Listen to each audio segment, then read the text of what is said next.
তাহলে আজকের আলোচ্য বিষয় হলো tradition and individual talent.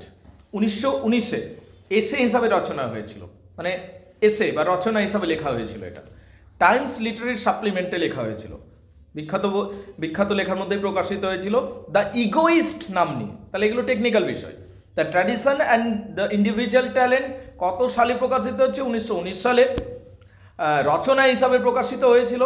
Times literary সাপ্লিমেন্টে প্রকাশিত হয়েছিল দ্য ইগোইস্ট নাম নিয়ে। ইগোইস্ট ছিল আর্টিকেলটার নাম, ঠিক আছে? দ্য ইগোইস্ট এই নাম নিয়ে প্রকাশিত হয়েছিল। পরবর্তী সময়ে 1920-তে এলিয়টের দ্য স্যাক্রেড উড নামক বইতে এটি প্রকাশিত হয়। তার প্রথম ম্যাগাজিনে প্রকাশিত হয়েছিল, তারপর দ্য স্যাক্রেড উডে প্রকাশিত হয়। দ্য বইটি ছিল টি.এস. এলিয়টের the first book of criticism. তাহলে টি.এস. এলিয়টের ফার্স্ট বুক অফ ক্রিটিসিজম এইটা দ্য স্যাক্রেড উড ছিল, সেখানে এটি প্রকাশিত হয়। এই যে রচনাটি, যেখানে আমরা এই যে রচনাটি রয়েছে ইলিয়টের সিলেক্টেড প্রোজ এবং সিলেক্টেড এসেতেও পাওয়া যায়। এটা এত ভালো রচনা হয়েছিল যে পরবর্তী সময়ে সিলেক্টেড প্রোজ, সিলেক্টেড এসেতেও এটা আমরা দেখতে পাই। যে টি.এস. এলিয়ট সম্বন্ধে এক দু কথা জানবি, কারণ মডার্ন রাইটার তো maybe you are not well aware, হতে পারে এনার সম্বন্ধে খুব একটা জানিস না। এক দুই কথা জেনে নে। ইউনাইটেড স্টেট আমেরিকাতে জন্ম, ঠিক আছে, সেন্ট লুইসে 1888-তে, এবং লেখকের মৃত্যু হয়েছে 4ই জানুয়ারি 1965, ঠিক আছে, লন্ডনে মারা যান। পেশাগত দিক থেকে কবি, নাট্যকার, সম্পাদক ছিলেন। He was a very practical person, খুব বাস্তব জ্ঞান সম্পন্ন মানুষ ছিলেন। হি প্রেজ দ্য মেটাফরিক্যাল পোয়েটসদের প্রশংসা করেছিলেন। He was mainly famous for literary criticism, এবং তিনি তার লিটারি ক্রিটিসিজমগুলোর জন্য খুবই বিখ্যাত রয়েছে। চলো এবার জেনে নেওয়া যাক যে লিটারি ক্রিটিসিজম ব্যাপারটা কি। ঠিক আছে, আমাদের লিটারি ক্রিটিসিজম সম্বন্ধে একটা ধারণা থাকতে হবে, ব্যাপারটাকে একটু বোঝা যাক, এবং এইটা জানলেই তুই ট্র্যাডিশন অ্যান্ড ইন্ডিভিজুয়াল ট্যালেন্ট ব্যাপারটা অনেকটা উদ্ধার করে নিতে পারবি। ক্রিটিসিজম ব্যাপারটা আগে তোকে জানতে হবে। ক্রিটিসিজম কি জান্নাত? তোমাকে আমি বললাম হোয়াট ইজ ক্রিটিসিজম। মানে ক্রিটিসিজম মানে সমালোচনা বাংলাতে। তো সমালোচনা মানে ভালো দিকও তুলে ধরা, কিন্তু খারাপ দিকও তুলে ধরা। ধর আমি বললাম টিভি দেখা ব্যাপারটা বল, এর ভালো দিকটাও বলতে হবে আর খারাপ দিকটাও বলতে হবে। যেমন সাহিত্যের সমালোচনা করি, যেমন ধর সাপোজ ম্যাকবেথ সমালোচনা করছি, তখন এর উইক পয়েন্টগুলো বলতে হবে আর কোথায় স্ট্রং পয়েন্ট আছে সেইগুলো বলতে হবে, ঠিক আছে? সাধারণত আমরা চলতি কথা সমালোচনা মানে শুধু নেগেটিভ পয়েন্ট অফ ভিউটা বুঝি, কিন্তু সেটা কিন্তু নয়। সমালোচনা সাহিত্যের দৃষ্টিকোণ থেকে সেটা হচ্ছে ভালো দিকটাও বলা আর খারাপ দিকটাও বলা, এইটা হলো সমালোচনা সাহিত্যের দৃষ্টিকোণ থেকে। এখানে দেখো, ক্রিটিসিজম হলো কোনো কাজের উপর নিজের পজিটিভ বা নেগেটিভ দৃষ্টিকোণকে তুলে ধরা, ঠিক আছে? যদি বলি আফিং ভালো না খারাপ, আফিং ড্রাগ, ঠিক আছে, ভালো না খারাপ, তাহলে এর ভালো দিকও আছে আর খারাপ দিকও আছে আফিংয়ের, ঠিক আছে? যদি বলি সিগারেট খাও, সাপোজ আমি বললাম যে রাজকুমারকে, ঠিক আছে, সিগারেট খাওয়ার তুই ক্রিটিসিজম কর, ভালো দিক না খারাপ দিক? ও বলবে স্যার ভালো দিক, মাইন্ড রিফ্রেশ করে টেনশনের মধ্যে, ঠিক আছে, এটা ভালো দিক। আর খারাপ দিক, হার্ট ড্যামেজ করে দেয়, কিডনি ড্যামেজ করে দেয়, লাং ড্যামেজ করে, সব কিছু ড্যামেজ করে দেয়, ঠিক আছে, খারাপ দিক। ওকে, তো এইরকম ব্যাপারটা। যদি বলি আফিং ভালো না খারাপ, সেটা ভালো দিকও আছে আবার খারাপ দিকও আছে। তাহলে বিষয়টা সম্পূর্ণভাবে তুলে ধরাটাই হলো ক্রিটিসিজম। বলো বুঝতে পারলে কিনা? তাহলে ধরো আমি বললাম জিএফ রাখা ভালো কিনা, সাপোজ আমি বললাম, ঠিক আছে, তো এটার যদি তো বলিস ভালো দিক, তাহলে বলবে হ্যাঁ ইমোশনসগুলো শেয়ার হয়, প্রপার আন্ডারস্ট্যান্ডিং হয়, নিজের সব কথা বলার একটা লোক পাই, এবং সমস্যাও একসাথে শেয়ার করে নেওয়া যায়, যদি আনন্দের বিষয় হয় সেটাও ভাগ করে নেওয়া হয়। তাহলে অসুবিধা কি আছে? প্রচুর ঝামেলা আছে, শুধু টেনশন আছে, ঠিক আছে, কেরিয়ার ড্যামেজ হয়ে যায়, পড়াশোনা আর হবে না, ঠিক আছে, ইত্যাদি ইত্যাদি, এই সমস্ত ব্যাপারটা। তার মানে তুই সব দিক থেকে বিচার করে যেটা বলছিস, দ্যাট ইজ ক্রিটিসিজম। বলে বুঝতে পারলি কিনা? Everybody gets it clear? ঠিক। তাহলে essay is considered as the unofficial manifesto of Eliot's critical Creed.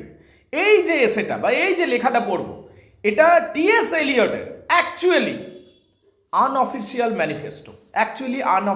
Manifesto. এইটা, এই যেটা লেখাটা আছে না, এইটাই ওনার মতামত ছিল যে সাহিত্য সম্বন্ধে, মানে সাহিত্য যখন আমরা ক্রিটিসাইজ করবো, সাহিত্যকে ভালো বলবো বা খারাপ বলবো, সেটা আমাদের কেমনভাবে করা উচিত, এইটা হলো এই পড়াটা পড়ে বুঝতে পারবো যে উনি আসলে সাহিত্যকে কীভাবে বিচার করেন। আচ্ছা চল আমি যদি বলি, ধর তোরা বলবি যে এটা সত্যিই হতে পারে কিনা। আমি যে বললাম প্রথমে আমি কমেন্ট্রি করে দিলাম যে শেক্সপিয়ার যা যা লিখেছে সবই ভালো, সবই বেস্ট, তাহলে এইটাকে যখন তুই শুনলি শেক্সপিয়ার যা যা লিখেছেন সবই সব থেকে বেস্ট, এই যে কমেন্ট্রিটা তুই পাস করে দিলাম আমি, ঠিক আছে, এরপরে যদি আমাকে তুই ম্যাকবেথ সমালোচনা করতে দিস, তাহলে কি আমি ম্যাকবেথের সমালোচনা প্রপারলি পারবো? পারবো না। তার কারণ already I have deliver the judgement, তার কারণ আগেই আমি ডেলিভার করে দিয়েছি জাজমেন্ট। তাহলে এইবারে আর ট্রায়াল কী করে করবো আমি, তাই না? যদি আমি ট্রায়াল করতেও যাই, আমি যে জাজমেন্টটা ডেলিভার করেছি সেইটা সত্যি হওয়ার পক্ষে শুধু পয়েন্টগুলোকে তুলতে শুরু করব। ক্লিয়ার না ক্লিয়ার নয়? তো বলছে এই রকমই করছে এখনকার সমস্ত লেখকরা, কোনো বইকে আগে থেকে ভালো বলে দিচ্ছে, প্রি ওপিনিয়ন, যেহেতু আগেকার রাইটাররা বা আগেকার লেখকরা ভালো বলেছে সেই জন্য তুমিও বলে দিচ্ছ ভালো, আর তারপর যখন তুমি পড়ছো ওই কমেন্ট্রিটাকে জাস্টিফাই করে দেখানোর জন্য শুধু পয়েন্টগুলোকে তুলছো তুমি। তাহলে আসলে বইটা ভালো না খারাপ আমরা কোনোদিন আসলে জানতেই পারছি না, এটা ওনার মতামত।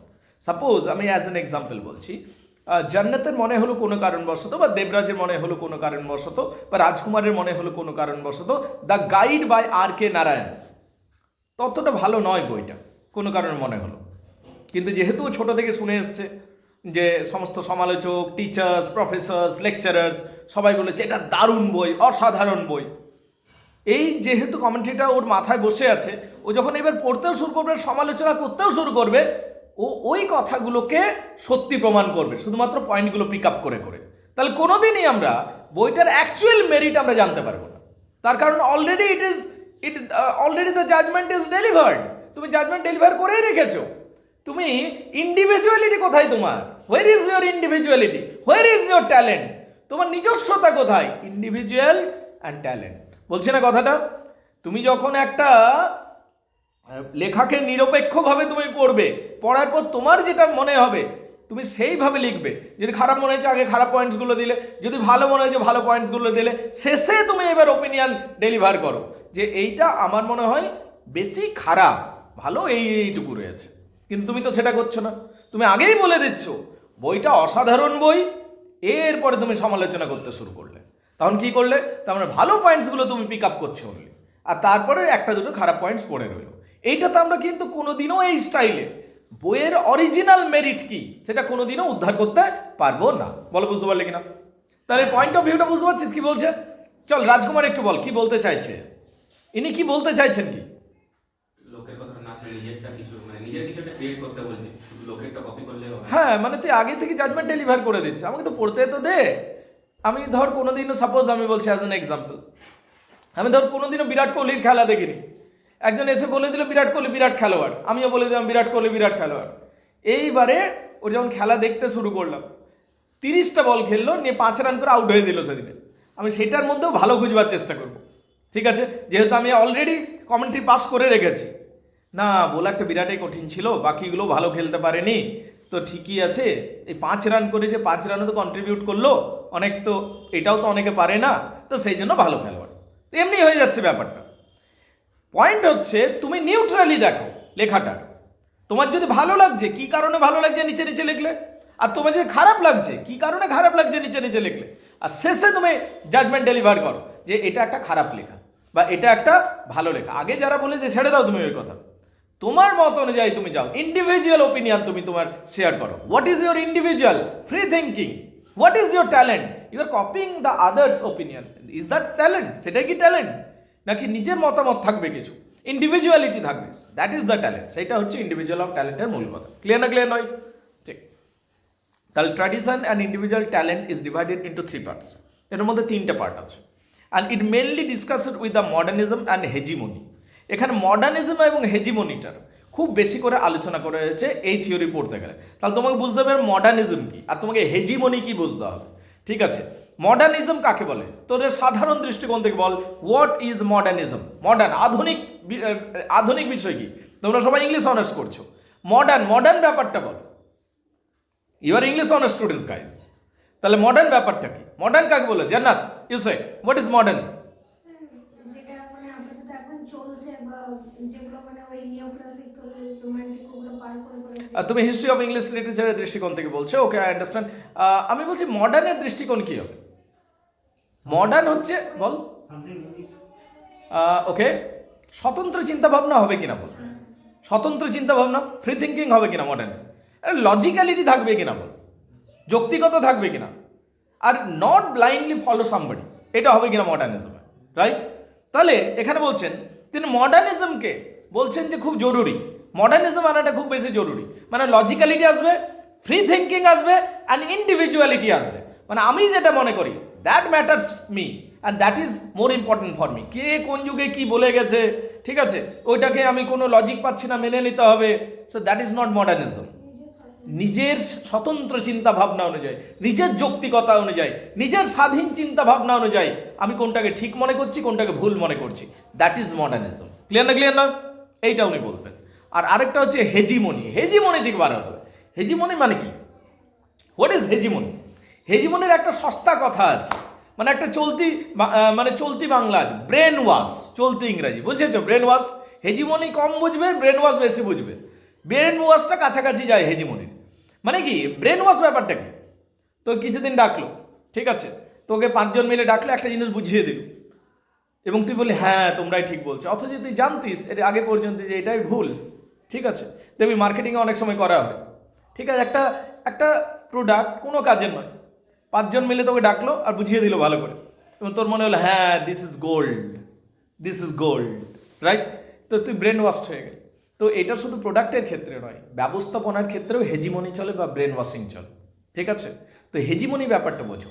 যেমন ধর তোকে ছোট থেকে শেখানো হয়েছে, অ্যাজ অ্যান এক্সাম্পল, ধর তোকে ছোট থেকে শেখানো হয়েছে যে অন্য কমিউনিটির সাথে ভালো করে মিশতে নেই, সাপোজ আমি বলছি, তো এটা brain wash, this is hegemony, right? বা তোকে ছোট থেকে শেখানো হয়েছে যে পড়াশোনা না করলে তো জীবন শেষ, it is a kind of brain wash. ভালো ব্রেন ওয়াশ বটে হয়তো, ঠিক আছে, কিন্তু ব্রেন ওয়াশ তো বাবু বটে। আমি কত লোককে দেখিয়ে দেবো চল যে পড়াশোনা করেনি আর বিশাল কোটিপতি হয়ে গেছে আর যথেষ্ট সম্মানীয় ব্যক্তি আছে, আবার এইরকমও কত ছেলেকে দেখিয়ে দেবো পড়াশোনা ভালো করেছে আর এখন চাকরি বাকরি পায়নি, কিছুই হয়নি। তাহলে তো ব্রেন ওয়াশই বটে এটা এক ধরনের, হ্যাঁ না? তোকে তাহলে কি সোসাইটির তরফ থেকে অনেক ব্রেন ওয়াশ হয়। তো এই যে হেজিমনি ব্যাপারটা বুঝতে হবে। সাহিত্যের তরফ থেকে প্রচুর ব্রেন ওয়াশ চলেছে। কীরকম? প্রথমেই কমেন্ট্রি আমরা শুনছি যখন থেকে পড়াশোনা করে আসছি যে শেক্সপিয়ারের মতো লেখা হয় না, শেক্সপিয়ারের মতো লেখক হয় না, কিন্তু তোর মনে হতে পারে নির্দিষ্ট কোনো লেখা পড়ে যেটা শেক্সপিয়ারের থেকেও ভালো লেখেছে, কিন্তু তোর ওই সাহসটা হবে না, যেহেতু ব্রেন ওয়াশিং চলেছে। পয়েন্টটা বুঝতে পারলি? মানে আমি শেক্সপিয়ারের কথা বলছি না, শেক্সপিয়ার সত্যিই ভালো, কিন্তু এইরকম হয়তো কোনো আর কে নারায়ণ ধরে নে, তোর মনে হয়েছে এইরকম ব্রেন ওয়াশ হয়েছে যে আর কে নারায়ণ ইন্ডিয়ান তরফ থেকে সব দিকে ভালো লেখে, কিন্তু তোর হয়তো ঝুম্পা লাহিড়ির লেখা পড়লি, তো মনে হচ্ছে না ঝুম্পা লাহিড়ি তো জেনুইনলি আর কে নারায়ণ থেকে ভালো লিখছে। কিন্তু যেহেতু বহুদিন ধরে একটা কথা ব্রেন ওয়াশ হয়ে এসছিস, তুই আর ফ্রিলি থিঙ্কিং করতে পারছিস না, স্বাধীনভাবে তুই চিন্তা করতে পারছিস না, স্বতন্ত্রভাবে চিন্তা করতে পারছিস না, this is brain washing or hegemony. ব্যাপারটা বুঝতে পারছিস? হেজিমনি যেমন ধর ব্রিটিশরা বিরাট হেজিমনি চালিয়েছিল আমাদের উপর। ব্রিটিশরা কথাবার্তায় বিভিন্নভাবে আমাদের বুঝিয়েছিল 200 বছর ধরে। কি বুঝিয়েছিল? যে যা কিছু ভারতীয় তা হচ্ছে নিম্ন ক্যাটাগরি বা নিচু মানের, আর যা কিছু ওয়েস্টার্ন সেটাই হলো উন্নত মানের। আর সেই ব্রেন ওয়াশ বা হেজিমনি আজও চলছে। তোমার সালোয়ার কামিজ তুমি পরবে না, তুমি শাড়ি দাড়ি পরবে না, কিন্তু তোমার মিনিস্কার্ট মনে হবে বিরাটই ভালো, because that is the product, that's the hegemony, kind of hegemony. British dress মানে বিদেশি হওয়ার চেষ্টা, মানে British dress, that looks better তোমার মনে হয়। সাপোজ একটা আফ্রিকা থেকে লোক এসছে, একটা ব্রিটিশ থেকে লোক এসছে, ব্রিটেন থেকে লোক এসছে, ওই যে হোয়াইট কালার পার্সন দেখে তো মনে হয় বসে গিয়ে পর গল্প করি। তার কারণ 200 বছর ধরে হেজিমনি চলেছে that they are the best people, they are the more intelligent, they are more rich, right? এইটা হয়ে এসছে। এবং সেই জন্য প্রথাগত দিক থেকে বিভিন্নভাবে, শুধুমাত্র পড়াশোনা নয়, লোকের কথার মাধ্যমে, সমাজের মাধ্যমে, লেখাঝোকার মাধ্যমে বিভিন্ন দিক থেকে আমরা বুঝতে পেরেছি, আমরা জানতে পেরেছি যে ব্রিটিশরা নাকি একটু স্ট্যান্ডার্ড পিপল। কিন্তু কে বলল? এটা তো নাও হতে পারে। আমেরিকাতে কত গরিব মানুষ আছে তোমরা সেটা জানো না। আমেরিকাতে কোটি কোটি মানুষ আছে যারা কিন্তু ঘর দোর নেই, যারা এমনি ভ্যানে ঘুমায়, বুঝতে পারলে? তো ওদের পাকা ঘর নেই। ভারতে তো কমপক্ষে পাকা ঘর আছে রে সবার, বুঝতে পারলে? ওরা তো কাঠের ঘরে থাকে রে আমেরিকাতে বেশিরভাগ, ঝড় এলে উড়ে যায় অর্ধেক ঘর। এবং এইটাও যে একটা বিরাট ব্রেন ওয়াশ যে American lifestyle is better, American lifestyle is better. আর কোন দিক থেকে better American lifestyle? They are not properly clean, ঠিক আছে? You are talking about American lifestyle and all this things right, একটু বোধহয় রেসিস্ট কমেন্ট হয়ে গেল, সরি ফর দিস, ঠিক আছে, I am extremely sorry, but YONO blindly follow করছিস American লাইফস্টাইলকে। রাজকুমার ভেবে রেখেছে বিয়ে করলে ব্লন্ডকে বিয়ে করব, ঠিক আছে, তো এই যে ব্যাপার স্যাপারগুলো রাইট। তো brain washing is this, hegemony এইটাই যে বহুদিন ধরে তোকে বুঝিয়ে দেবে অন্যভাবে, যে একটা মানে গোবরকেও চাবনপ্রাস হিসেবে খাইয়ে দিচ্ছে তোকে। This is what happening. Job আর বিজনেস হিসেবে ইয়েস, দেখবে একদম ঠিক বলেছিস, এটা একদম খুব ভালো কথা বলেছে এ ম্যাডাম, যে দেখবে একটা মিডিল ক্লাস ফ্যামিলিতে একটা ব্রেন ওয়াশ চলে, এরকম হেজিমনি চলে, যে চাকরি মানে লাইফ সেট, ঠিক আছে, এটা একটা ব্রেন ওয়াশ চলে, কিন্তু এমনি কিন্তু নাও হতে পারে। তোর পোটেন্সিয়ালিটি থাকলে তুই যদি বিজনেস করতে পারিস বড় করে, খুব বড়, তুই তোর প্রচুর আর্নিং হবে, you can earn really high, right. এবং দেখবি মিডল ক্লাস ফ্যামিলিতে একটা কনসেপ্ট থাকে সাধারণত যে বিজনেস খারাপ জিনিস, ঠিক আছে, এটাও তো একটা হেজিমনিই তো বটে। তো সাহিত্যেও সেরকম হেজিমনি চলে বা ব্রেন ওয়াশ চলে। বলছি যদি সত্যিটা তুমি জানতে চাও, তোমাকে হেজিমনি বা ব্রেন ওয়াশ থেকে বেরিয়ে আসতে হবে। বলো বুঝতে পারলে কিনা? ক্লিয়ার না ক্লিয়ার নয়? কিন্তু সাহিত্যের ক্ষেত্রে প্রচুর হেজিমনি চলছে, যেটা আমরা ছোট থেকে ব্রেন ওয়াশড হয়ে এসেছি বা হেজিমোনাইজড হয়ে এসেছি। আমরা সবসময় ভাবি ওরা যেহেতু ব্রিটিশ, ওদের মতো কে ইংরাজি লিখতে পারবে। কিন্তু একটা নতুন সার্ভে বলছে আমেরিকাতে যে 60% teenagers can not right proper sentence, English sentence. 60% ছেলে মেয়ে আমেরিকার একটা রিসার্চে বলছে যে সঠিক ইংরাজি বাক্য লিখতে জানে না। তো তার থেকে তো আমরা যারা মানে ভারতের মতো দেশে আমরা যারা পড়াশোনা করছি ঠিকঠাকভাবে, গ্রামাটিক্যাল সেন্টেন্স তো ঠিকঠাক, পশ্চিমবঙ্গের কথা ছেড়ে দেয়, ঠিক আছে, পশ্চিমবঙ্গে তো নেই, ঠিক আছে, বা আদার স্টেটসের কথা বলছি, ঠিক আছে। Traditional and individual talent is divided into 3 parts and it mainly discusses modernism and hegemony. আগে বলে মডার্নিজম আর হেজিমনি ক্লিয়ার না ক্লিয়ার নয়? বলছে এই দুটোকে খুব ভালো করে আলোচনা করেছেন ইনি প্রথম। Now let's discuss the 3 parts. এবার 3টে পার্ট আছে, আগে মডার্নিজম এবং হেজিমনি আলোচিত হবে, তারপর এটা 3টা পার্ট আছে সেইগুলো আলোচিত হবে। প্রথম হচ্ছে the concept of tradition. Tradition কি জিনিস সেইটাকে উনি আলোচনা করবেন। প্রথাগতভাবে যেটা চলে এসছে সেটা হলো ট্র্যাডিশন, এক কথায় সেটাকে আলোচনা করবেন যদিও, কিন্তু এক কথায় মনে রাখ, যেটা প্রথাগতভাবে বহুদিন ধরে চলে এসছে, দ্যাট ইজ ট্র্যাডিশন। বলো বুঝতে পারলে কিনা? কিরকম ট্র্যাডিশন? ট্র্যাডিশন কত পলিউট হয়ে যায়, দেখ, ট্র্যাডিশন ভালো জিনিসও বটে আর কখনো কখনো পলিউটও হয়ে যায়। তো দাদুর আমলে, দেবরাজ, তোদের দাদুর আমলে ওখানে একটা কুল গাছ ছিল তোদের ঘরের সামনে, ঠিক আছে, তো সেই জন্য বলেছিল এবার কুল গাছ থাকলে কি হয়, কুল কাঁটাও পড়বে, পড়বে, তো সেখানে একটা দরজা ছিল, তোদের বাড়ির 2টো দরজা, ঠিক আছে, তো সেই জন্য বলেছিল ওই দরজায় কেউ আসা যাওয়া করিস না বেশি, রাইট, তো সেই জন্য আসতিস না তখন, রাইট। এইবারে তুই ওইটা শুনেছিস তো দাদুর কাছ থেকে, তার কারণ তার দাদুও তার দাদুর কাছ থেকে শুনেছিল, তখন কুল গাছ ছিল, এবার কুল গাছ ভেঙে ভেঙে উড়ে গেছে, কিন্তু ওই যে কথাটা শুনেছিস ওইটাই এবার চলবে জেনারেশন টু জেনারেশন, ওই যে আস্তে আস্তে কমে যাবে, তো কি ট্র্যাডিশন সেট হয়ে গেল, একটা ফালতু ট্র্যাডিশন। মানে কি প্রসঙ্গে কি লজিক নিয়ে তৈরি হয়েছিল, ওই কারণটা আজও আছে কিনা, এক্সিস্ট করে কিনা, সেইটাও তুই দেখছিস না, ব্লাইন্ডলি তুই ফলো করে যাচ্ছিস। সেই যুগে ওটা ছিল রে, কিন্তু আজকে সব কিছু পাল্টে গেছে, কিন্তু yet we are following the tradition. একটা সময় ছিল কি জানিস, মানুষের জনসংখ্যা বৃদ্ধির প্রয়োজন ছিল, কারণ কমিউনিটিতে ঝগড়া হতো, মারপিট হতো, তলোয়ার নিয়ে লড়াই হতো, তখন বলেছিল 3টা-4টা করে বিয়ে কর যাতে পপুলেশনটা বৃদ্ধি করা যায়। তাহলে তুই ওই ট্র্যাডিশনটা আজও বলছিস 2023-এ টানবো, তো ইটস রং। তারপর তুই ব্লাইন্ড ফলো করছিস, মানে ওটা করেছিল কেন তো বোঝ, why such tradition was establish, because that was the need of the hour. তার কারণ সেই সময় সেটা প্রয়োজন ছিল, ক্লিয়ার না ক্লিয়ার নয়?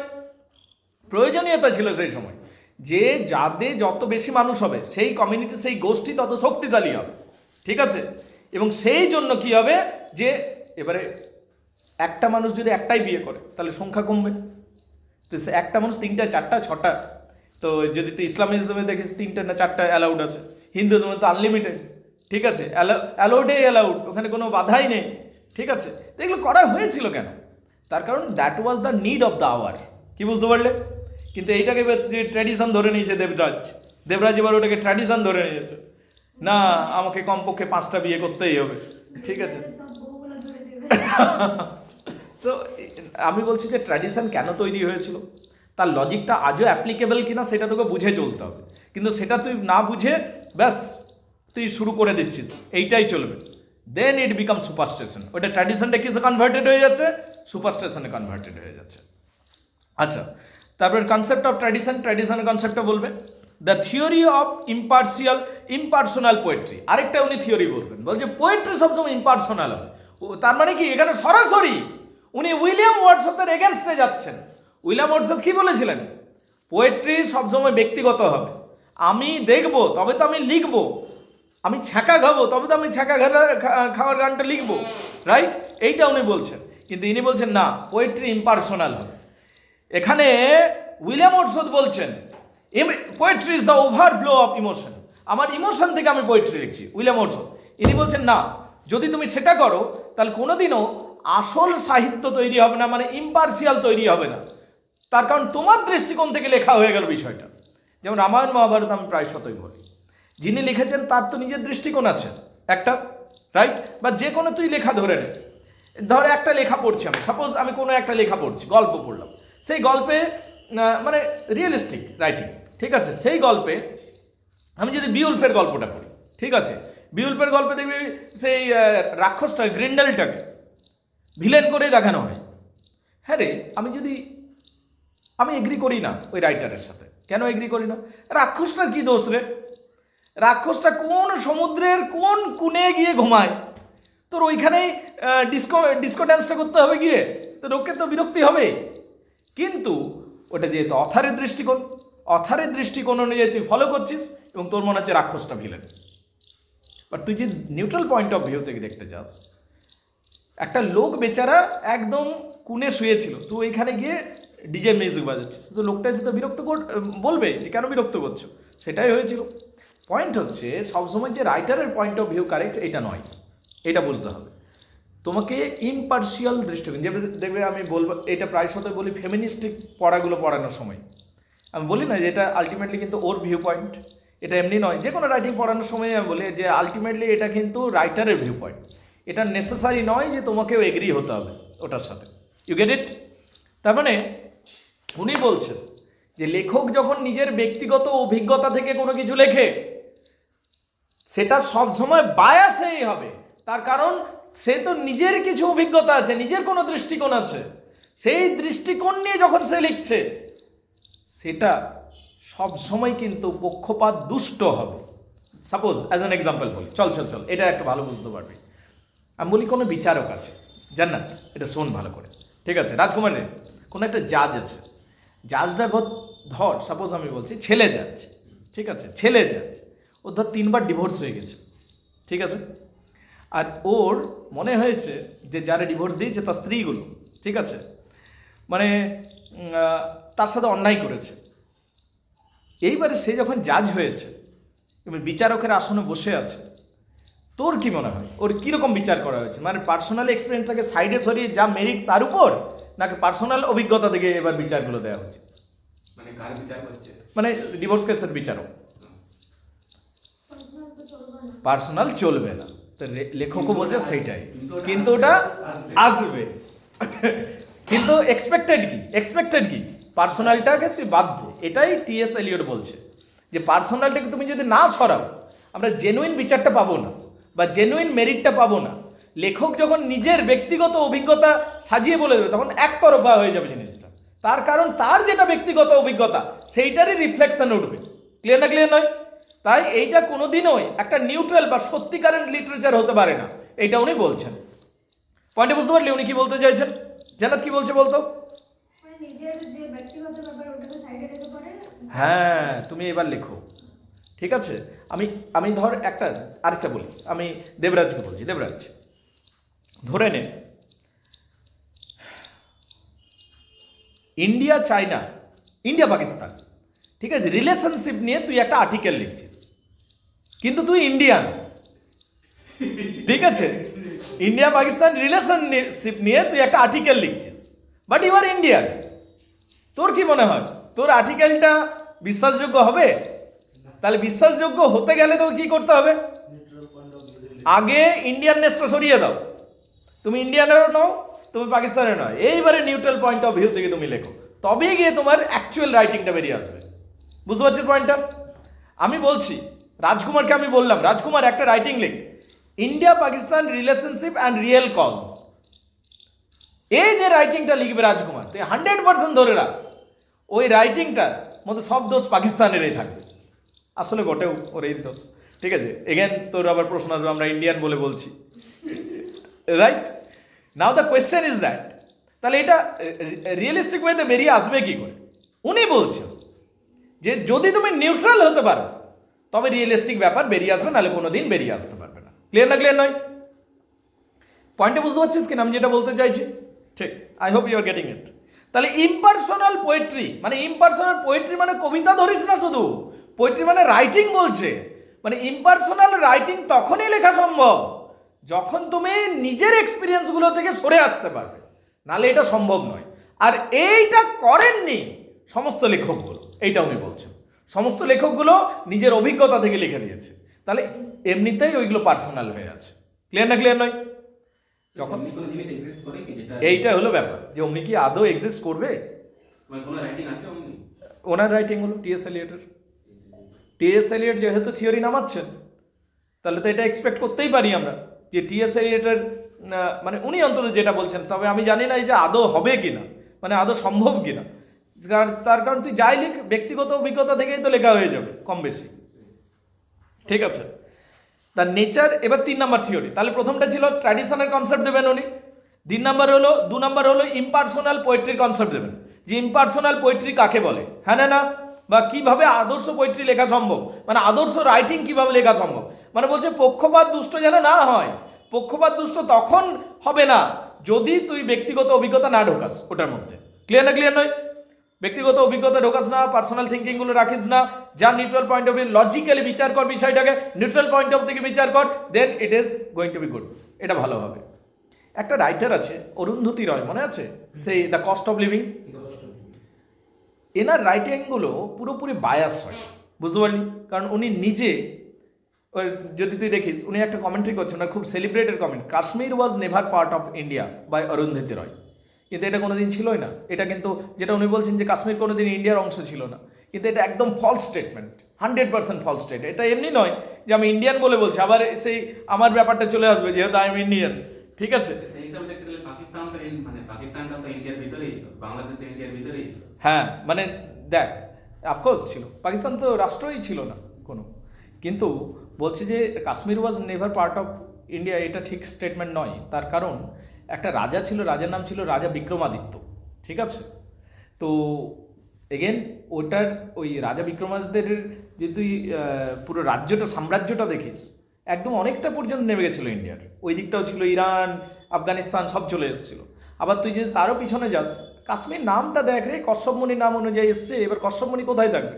মানে ওই ঋষিমণি যদি ভারতে ধরতে যাস, তাহলে এই সমস্ত কিছু কিন্তু ইন্ডিয়া, কারণ কশ্যপমণির নাম অনুযায়ী এসছে, যে সমস্ত মহান লেখাগুলো রয়েছে সেইগুলো কম বেশি এখান থেকে এসছে। তো যাই হোক, whatever, let's come to the পয়েন্টে আসবে। তাহলে বলছে পার্সোনাল যদি তুমি না হও, তাহলে গিয়েই কিন্তু ইম্পার্সোনাল রাইটিং লেখা সম্ভব, এবং সেইটা হলো পারফেক্ট রাইটিং। পারফেক্ট রাইটিং লিখতে গেলে তোমার ব্যক্তিগত অভিজ্ঞতাকে বাদ দিতে হবে। এবার নেক্সট পয়েন্টে চলে হয়, the nature of our conclusion. এবার কনক্লুশন, সাম আপটা কী করবো? This is the sum up of the whole discussion. বলছে আমরা যে জাজমেন্টটা টানছি, এইটা খুব important. The nature of our conclusion, যে কনক্লুশন যেটা টানবো, কনক্লুশন বলছে আগে টানলে চলবে না, কনক্লুশন শেষে টানতে হবে। পয়েন্টটা কি বলছে? আগে টানলে চলবে না, মানে জাজমেন্ট আগে ডেলিভার করে দাও না, আগে আলোচনা করো সব কিছু, তারপরে তুমি জাজমেন্ট ডেলিভার করো। শোন কীরকম ব্যাপারটা, ইন্দ্রনীল স্যার বিরাট পড়ান, এইটা আগে জাজমেন্ট ডেলিভার হয়ে গেল, ঠিক আছে। এবার শোনার পর কোনো স্টুডেন্ট যখন এলো, এইটা আমি যাই পড়াচ্ছি ওইটাকে ভালো জাস্টিফাই করার চেষ্টা করছে। পয়েন্টটা বুঝতে পারছিস? জাজমেন্ট ডেলিভার হয়ে গেছে আগে, এবং তারপরে ওইটাকে জাস্টিফাই করার চেষ্টা করছে। তাহলে এইটা হলো ওয়ান ওয়ে, এটা একটা স্টাইল। আর আরেকটা স্টাইল, ও জানে না আমি কেমন পড়াই, ও এলো আমার কাছে, আমি যেভাবে পড়াচ্ছি ও পড়া বুঝে যাচ্ছে, ওর ভালো লাগছে, আমি যেভাবে ফ্রেন্ডলিভাবে থাকছি, ঠিক আছে, এইগুলো ওর মনে হচ্ছে যে হ্যাঁ এইটাই ভালো, নিয়েও জাজমেন্ট ডেলিভার করছে যে ইন্দ্রনীল স্যার ভালো পড়ে। পয়েন্টটা বুঝতে পারলি ডিফারেন্সটা? আগে জাজমেন্ট ডেলিভার করে তুই সেটাকে জাস্টিফাই করার চেষ্টা করছিস, আর আরেকটা যে দেখে নিলি আর শেষে জাজমেন্ট ডেলিভার করছিস। বলছে আমাদের অ্যাপ্রোচ কোনটা হওয়া উচিত? আগে দেখে নেব, শেষে জাজমেন্ট ডেলিভার করবো। ক্লিয়ার না ক্লিয়ার নয়? ঠিক, আমি প্রথমেই বলে দিলাম, আমি প্রথমেই বলে দিলাম জান্নাতের মধ্যে ফ্যাশন সেন্স বিরাট আছে। এইবার আমি জাস্টিফাই করতে শুরু করলাম, ঠিক আছে এটা ঠিক নয়, তার কারণ তোর জাজমেন্ট আগে ডেলিভার হয়ে গেছে, তোকে জাজমেন্ট শেষে টানতে হবে, এইটা হলো পয়েন্ট। ক্লিয়ার না? ক্লিয়ার নয়? আমি বললাম রাজকুমার স্পোর্টিভ মানে খেলাধুলা করে, এই কমেন্ট্রি আগে করে দিলাম। এবার খুঁজছি আমি কোন দিক থেকে এটা আমি ঠিক প্রমাণ করবো, না দেখতে কিছু তো পেলাম না। আমি সাপোজ সাইকেল চালাই, সাইকেল চালানো একটা স্পোর্টস, এটাকে একটা জোড়া তালি দিয়ে বললাম হ্যাঁ স্পোর্টিভ হচ্ছে। হাঁটে মাঝে মাঝে অল্প জোরেও হাঁটে, এই তো ছুটছে, স্পোর্টিভ। তাহলে এমনি করে তুই কোনোদিনই মানে আসল জিনিসটা পাবি না, কারণ তুই আগে থেকে জাজমেন্ট ডেলিভার করে দিয়েছিস। কিন্তু আমি যদি দেখলাম যে মাঠে যায়, দৌড়ঝাঁপ করে, লাফালাফি করে, ঠিক আছে, তার মানে sportive, this is the right judgment. Clear না? ক্লিয়ার নয়? তাহলে এইটা হলো আরেকটা অ্যাঙ্গেল, বোঝা গেছে বিষয়টা? এবার তরিক বল, এখনো বাকি আছে অনেক কিছুই। ইনি যে ওপিনিয়নটা শেয়ার করছেন, লজিক্যাল না লজিক্যাল নয়? পার্সোনাল জিনিসটা বাদ দিয়ে ওটা একটু ভালো। অনেকটা কিন্তু লজিক্যাল লাগছে রে। তুই যদি মানে পার্সোনাল বিষয়টাকে সরাবি কী করে, সেইটা একটা বিষয়। মানে যদি আমি জান্নাতকে লিখতে দিই write an essay about relationship, ও এবার কী লিখবে?